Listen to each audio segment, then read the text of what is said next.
Guys welcome back. I am Vivek Singhal from tradingwithvivek.com। और आज Sunday evening को हम लोग डिस्कस करते हैं चार्ट ऑफ द वीक में। चार्ट ऑफ द वीक को डिस्कस करते हैं और आज शारदा क्रॉपकेम लिमिटेड को हम लोग डिस्कस करने वाले हैं। क्योंकि यहाँ पर कुछ चीज़ें अच्छी नज़र आ रही हैं, इसीलिए इस चार्ट को आज चूज़ किया गया है। तो जो सबसे पहले हम लोग जैसे बिजनेस एनालिसिस करते हैं, फिर फंडामेंटल एनालिसिस करते हैं, फिर टेक्निकल पर जाते हैं। तो सारी ही चीज़ें आज भी कवर करेंगे। सबसे पहले एक बार बिजनेस को समझ लेते हैं, लेकिन आगे बढ़ने से पहले दो चीज़ें इंपॉर्टेंट हैं। एक तो ये कि ये कोई भी बाय या सेल रिकमेंडेशन नहीं है।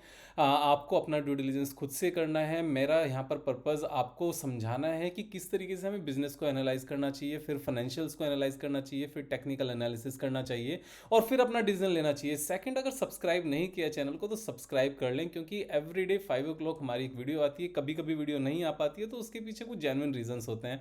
तो आगे बढ़ते हैं और अगर हम देखें शारदा क्रॉपकेम लिमिटेड, अगर इसके जो बिजनेस हैं वो business basically three main businesses हैं। एक है agrochemical conveyor belts and second conveyor belts है, थर्ड है इंडस्ट्रियल केमिकल्स। तो जो मेन बिजनेस है इनका, सबसे मेन बिजनेस है वो एग्रोकेमिकल का ही है। अगर हम यहाँ पर स्क्रीनर डॉट इन पर जाएं और यहाँ पर भी अगर हम देखें तो हमें यहाँ पर मेन पता चल जाता है, क्योंकि यहाँ पर इन्होंने नोट्स लिखे होते हैं कि क्या इनका मेन बिजनेस है। तो यहाँ पर अगर हम नीचे जाकर देखते हैं, agrochemical business segment contributed 80.6% of the total revenue and rest from chemical segment. तो केमिकल सेगमेंट इनका सेकंड लार्जेस्ट है, फिर जो फर्स्ट है वो इनका एग्रोकेमिकल है। एग्रोकेमिकल के बिना काम नहीं चलना है आने वाले टाइम में, वो बात हम सबको पता है। क्योंकि जैसे जैसे पॉपुलेशन इंक्रीज होती जा रही है और जो पर कैपिटा इनकम है वो भी इंक्रीज होती जा रही है, तो कंजम्पशन डे बाय डे बढ़ता जा रहा है और चीज़ों को मेंटेन करने के लिए, एक प्रोडक्शन को मेंटेन करने के लिए इन सब चीज़ों की लगातार ज़रूरत पड़ती है। तो अगर हम फाइनेंशियल्स की उसके बाद बात करें तो सबसे अच्छी बात यहाँ पर क्या है कि प्रोमोटर्स होल्डिंग 75% है, 74.8% है प्रोमोटर्स होल्डिंग। और प्रोमोटर्स की होल्डिंग जब मैक्सिमम कैपेसिटी तक होती है तो इससे सीधा सीधा एक बात पता चलती है कि प्रमोटर्स को अपने बिजनेस के ऊपर पूरा भरोसा है कि वो सही कर रहे हैं। दूसरा, प्लेजिंग परसेंटेज जीरो है। थर्ड, अगर डेट एक्विटी रेशियो की तरफ ध्यान दें तो सिर्फ और सिर्फ 2% कंपनी के ऊपर डेट है। And return on capital employed ROCE is very much comfortable, 18.5% है। और पीई भी इसका कम है। मैं बहुत ज़्यादा ध्यान नहीं देता हूँ पीई पर, लेकिन अगर सस्ती होती है तो वो अपने आप में एक प्लस पॉइंट होता है। ये एक स्मॉल कैप कंपनी है अगर मार्केट कैपिटलाइजेशन की तरफ ध्यान दें, लेकिन उतनी छोटी नहीं है। 2649 करोड़ की कंपनी है। और अगर हम इसके बाद फाइनेंशियल्स की तरफ जाएं, क्वार्टरली रिजल्ट्स की तरफ जाएं, तो इनके पिछले 12 महीने का अगर हम लास्ट 4 क्वार्टर्स का अगर टोटल करें, 142, 28, 19 एंड 48, तो लगभग 240 करोड़ के आसपास, 230-40 करोड़ के आसपास का नेट प्रॉफिट है। यानी कि 200 प्लस का अगर एक साल का नेट प्रॉफिट होता है तो अपने आप में वो एक अच्छा खासा प्रॉफिट है, वो कोई छोटी बात नहीं होती है। और करंट में अगर हम करंट क्वार्टर के रिजल्ट्स की बात करें दिसंबर 2020 की, तो 494 करोड़ की रेवेन्यू हुई है। लास्ट ईयर ये रेवेन्यू 82 करोड़ थी और उससे पहले दिसंबर में 471 करोड़ थी। यानी कि दिसंबर क्वार्टर में हाईएस्ट एवर इनकी रेवेन्यू हुई है। और अगर सितंबर क्वार्टर की बात करें तो 425 करोड़ है, जो कि उससे पहले सितंबर क्वार्टर में 324 थी और उससे पहले सितंबर क्वार्टर में 300 मींस 309 करोड़ थी। तो लास्ट 2 क्वार्टर्स में इनकी रेवेन्यू हाईएस्ट एवर है। और लास्ट 2 क्वार्टर्स में अगर सेम कंपैरिजन किया जाए तो इनका नेट प्रॉफिट भी हाईएस्ट एवर है, क्योंकि 48 करोड़ को लास्ट ईयर से कंपेयर करेंगे 6 करोड़ से तो बहुत ज़्यादा है। उससे पहले 20 करोड़ था दिसंबर में। और सितंबर क्वार्टर का अगर चेक करेंगे, 19 करोड़ का सितंबर 2020 में नेट प्रॉफिट है। उससे पहले लास्ट ईयर सितंबर में 6 करोड़ का माइनस था और उससे पहले 16 करोड़ था।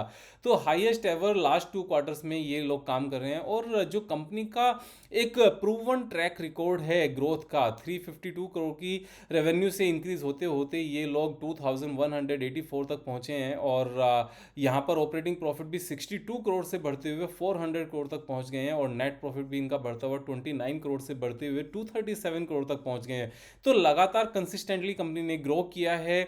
और यहाँ पर अगर हम बैलेंस शीट की बात करें तो बैलेंस शीट में कंपनी का जो अपना पैसा है वो 261 करोड़ जो रिजर्व था वहां से इंक्रीज होते हुए थे 1350 करोड़ हो गया, 1350 करोड़ हो गया। फिक्स्ड एसेट्स अपनी 100 करोड़ से इंक्रीज होते होते 600 करोड़ तक हो गई। सबसे अच्छी बात अगर आप यहाँ पर देखोगे, मार्च 2020 में जो फिक्स्ड एसेट्स थी वो 416 करोड़ थी और सितंबर में ये 626 करोड़ है, यानी कि 210 करोड़ से इनका यहाँ पर जो प्रोडक्शन कैपेसिटी है वो बढ़ गई है। जो पहले यहाँ पर नीचे CWIP में दिखाया हुआ था, यानी कि जो अंडर कंस्ट्रक्शन था, वो अभी पूरा होकर कंस्ट्रक्शन पूरी हो गई और शायद इसी का इम्पैक्ट है कि यहाँ पर पिछले 2 क्वार्टर में highest ever revenue and highest ever net profit नजर आया है। तो ये सारी चीज़ें यहाँ पर अच्छी हैं। एक और इम्पोर्टेंट पॉइंट ये है कि जो भी पैसा कमाते हैं सारा का सारा इनके पास profit cash flow from operating activities में आ जाता है, यानी कि पैसा इनका बैड डेट नहीं बनता है। This is a plus point.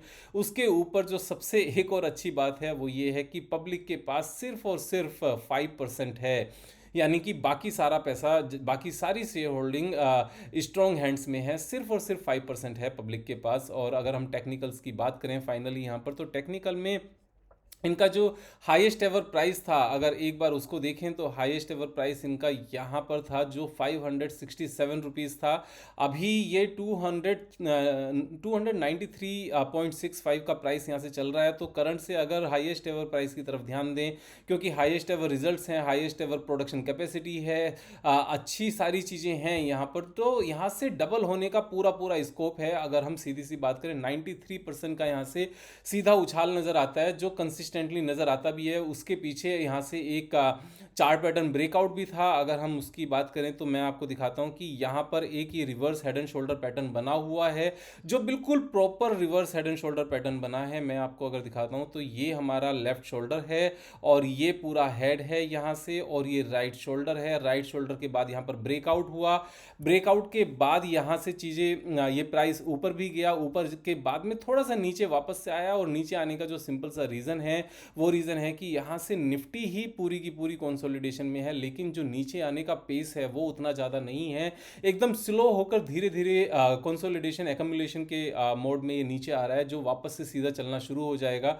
तो यहाँ से अगर हम टेक्निकल चार्ट पैटर्न, जो reverse head and shoulder pattern है, यहाँ से अगर हम इसका एक बार टारगेट देखें कि कितना बनता है, तो यहाँ से इसकी डेप्थ को उठाया, ऊपर लगाया, तो यहाँ से 70% का सीधा सीधा अपसाइड है। जो 70% का अपसाइड तो हमारा एक्चुअल में ये हमारा नज़र आता है ब्रेकआउट पॉइंट से। लेकिन अभी अगर करंट प्राइस से इसको चेक करने लगें तो हमारा ये निकल कर आएगा, यहाँ हमारा करंट प्राइस है और जो टारगेट प्राइस आता है वो आता है 246 पॉइंट्स ऊपर, यानी कि 539.95, ये हमारा टारगेट प्राइस आता है। और 83.87% का यहाँ से पोटेंशियल गेन है। तो ये एक सिंपल सी एनालिसिस है। हमें सबसे पहले बिजनेस देखना चाहिए कि आप बिजनेस फ्यूचर में ग्रोथ करने लायक है। यस, जो जिस तरह से पॉपुलेशन है, जिस तरह से पर कैपिटा इनकम इंक्रीमेंट है, तो वहाँ उन सब चीज़ों को ध्यान में रखते हुए फ्यूचर ग्रोथ प्रोस्पेक्ट है। उसके बाद में अगर हम फाइनेंशियल्स की बात करें, सुपर फाइनेंशियल्स हैं, प्रूवन ट्रैक रिकॉर्ड है,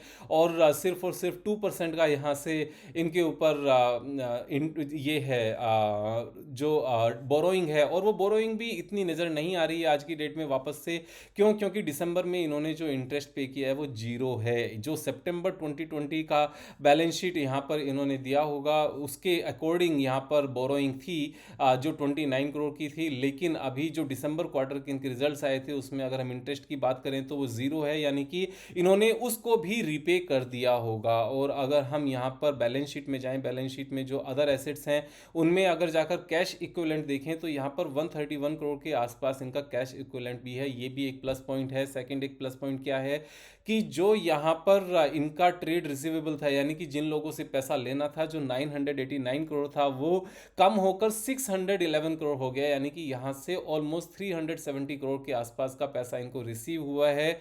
ये एक अनदर प्लस पॉइंट है। लोन साइड एडवांसेस भी कम हो गए हैं, नीचे थोड़ा सा बढ़ा है, वो यहीं से कंपनसेट होता नजर आ रहा है। लेकिन ये एक ट्रेड रिसीवेबल में नीचे कमी आना ये एक अच्छा पॉइंट है। यहाँ पर इनको पैसा इनका वापस मिलता हुआ नजर आ रहा है।